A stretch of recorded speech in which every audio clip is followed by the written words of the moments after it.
¿sigues con la visión de que ahora mismo o no hay árbitro o el árbitro está en un muy mal momento? Mira, José Luis, nosotros ahí sí no nos hacemos bola. En periodos anteriores, yo tengo presente que nos obligaron como partido a pagar una multa. Habíamos sacado una notita así de partido político. Nos pusieron 10.000 colones de multa. Y Arena y el FMLN estaban en campañas de páginas enteras y a mí me dio risa, la verdad. Y le he seguido apelando y yo no la voy a pagar. Pues la voy a seguir apelando hasta donde me agarre la fuerza. De verdad, es ridículo. Hace poquito, en Mexicanos, nosotros abrimos casa de campaña. No quiero decir el partido político para no cargar, pero uno de los partidos políticos predominantes, pinto de verde la casa, bien bonito, y al día siguiente amanece de rojo. Pero ya dije, no vas a decir de qué partido político. Es bruto. Suprímanlo, por favor. No sé, a todos nos ha pasado con eso. Evitemos eso. Pero ni pierdo mi tiempo, es lo que quiero decir, pues, francamente, en ir al Tribunal Supremo Electoral a quejarme. No lo voy a hacer. Doctor, pero quiero hacer un planteamiento. Mira, es que estamos hablando como que si esta cosa es un escenario nuevo. Es decir, si tú le preguntas, si ves las encuestas, distintas encuestas, te das cuenta que la gente dice que no hay credibilidad en el Tribunal Supremo Electoral. Por lo tanto, los partidos políticos están marcando su ritmo, ¿no? O el ritmo. No, ¿ya? perdón, pero yo quiero puntualizar. Alguien decía aquí de los compañeros, pero ahí está muy fuertemente representado el FMLN y muy fuertemente representado Arena. Entonces yo me voy a la cuestión real. Entonces son las dirigencias de estos dos partidos políticos las que van a llevar realmente y llevan desde ya el peso de responsabilidad de eventuales cuestiones fuera de lo normal o de lo correcto, como derivación de los resultados electorales. Y sí se debería de ir promoviendo, creo yo, más conciencia para que el control social funcione en dirección a presionar a estos partidos que no nos vayan a dejar colocados en una situación pues terrible. Generar espacios demasiado catastróficos desde hoy es bastante inadecuado. Creo que debemos de construir las condiciones para que el proceso electoral sea lo más tranquilo posible. Y digo, tenemos que cuidar mucho el discurso. Por ejemplo, la plenaria del jueves pasado en la Asamblea es un ejemplo de lo que habría que hacer si se quiere generar conflictos después de las elecciones. Y estoy esperando que la plenaria de mañana no vaya a hacer eso otra vez, ¿verdad? Creo que los partidos que creemos en la democracia tenemos en nuestra oferta a la población que hacer un llamado, y lo estamos haciendo como Cambio Democrático en todas las asambleas que tenemos, un llamado para que la gente se dé cuenta de lo que decía antes, que es un combate entre adversarios, no entre enemigos a liquidar, ¿verdad? Que todos vamos a seguir viviendo en este país y que el país, cualquiera que gane, va a necesitar un acuerdo nacional. Ya es hora que este país tenga un acuerdo nacional sobre los temas fundamentales.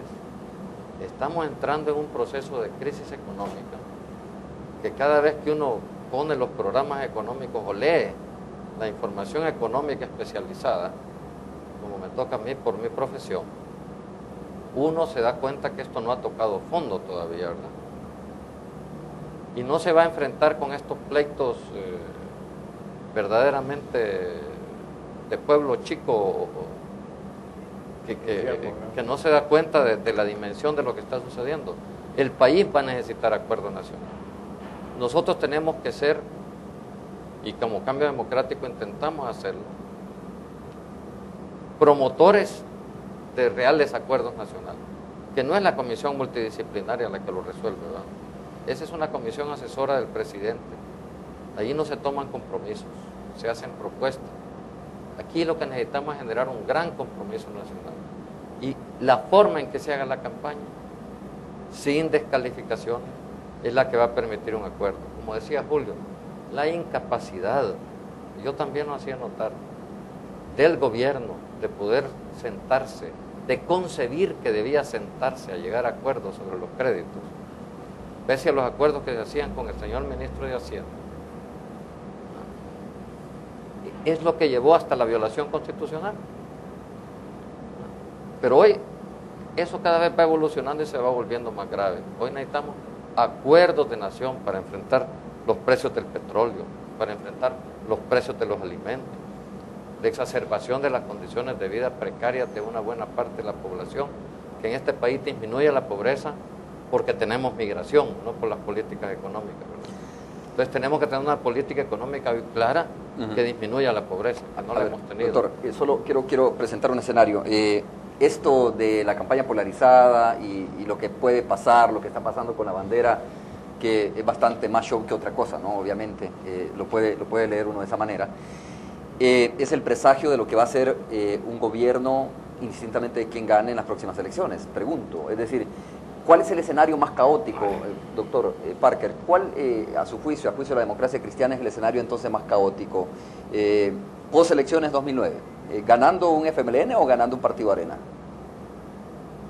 No, si en un momento dado, después de haberse hecho los esfuerzos democráticos, si gana un partido, lo que hay que hacer es respetarlo y buscar consolidar un gobierno que funcione.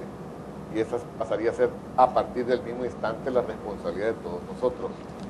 El problema, más bien, independientemente de quién gane o quién pierda, es que no se hayan generado las condiciones. Yo comparto que hay que empezar a generar esas condiciones constructivamente desde ya, y que por ausencia de ese esfuerzo, que vendría a ser hasta negligente quizás, omisivo, si vaya a haber una exaltación de pasiones que lleve a que aquí pues no funcionen las instituciones y que empiece una anarquía o ciertos aspectos anárquicos que nos lleven un buen periodo de intranquilidad.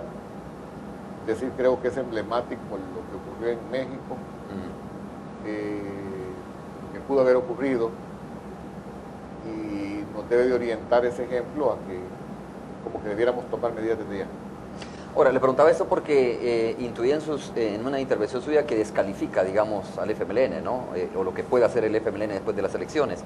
De hecho, propicia de alguna manera, digamos, un acercamiento con el partido Arena. Decía usted, lo que pasa es que aquí está en juego la pérdida de libertades en un eventual escenario del FMLN gobernando. Entonces, digo, solo concluyo esto. Digo, si eso es así, entonces estaría diciendo, prácticamente autodescalificando, es decir, es imposible llegar a un acuerdo con el FMLN en caso de ganar. Yo no, si hago una afirmación le pongo un contexto. Entonces, en las afirmaciones que he hecho las he tratado de fundamentar. Nosotros, con base en el conocimiento que tenemos de la evolución, decía, que no ha sido para bien, del FMLN, de la forma en que presenta su candidatura, de la forma en que está vendiendo un cambio sin contenidos, y ahí podríamos ir abundando, de la desconexión real, visible, que hay entre lo que es un partido y un candidato, etcétera, etcétera. Por el conocimiento nuestro de las cosas, yo vengo pues trabajando en cosas más allá de mi profesión desde 1980, sí. Conozco al FMLN, sí. Participé en el proceso de paz, tanto en la parte negociadora como en la parte de ejecución de los acuerdos, y no soy naif, pues. Entonces parto de esa información disponible, Romeo. No es un interés de descalificar a Juan por descalificar Solo a Juan. preciso algo, es que entonces no quiero que se presente de esa manera. Yo tengo muy claro que el PDC, al PDC no le cuesta mucho hacer gobernabilidad, desde cómo le entiende el PDC o cómo le entiende cualquier otro partido político con el partido Arena. Pero intuyo que tendría como mucho cuidado cuando se trata de hacer gobernabilidad con la oposición, ¿no? Con otros partidos. Es una observación un poco parcial, Romeo. Hasta ahorita solo Arena ha estado en el gobierno en los últimos 20 años. Antes la democracia cristiana estuvo ella en el poder. Entonces y antes fue oposición y pasó pues ciertos procesos incluso de alianza que no le permitieron llegar al poder por las razones que todos conocemos. Digo que si un partido distinto a Arena llegase al poder, nuestro deber sería buscar consolidar la institucionalidad del país y que el país funcione. Ese sería, a partir del mismo instante, repito, nuestra responsabilidad partidaria. Ahora, aquellas sospechas fundadas que nosotros habríamos expresado desde este momento, ¿podrían confirmarse o no?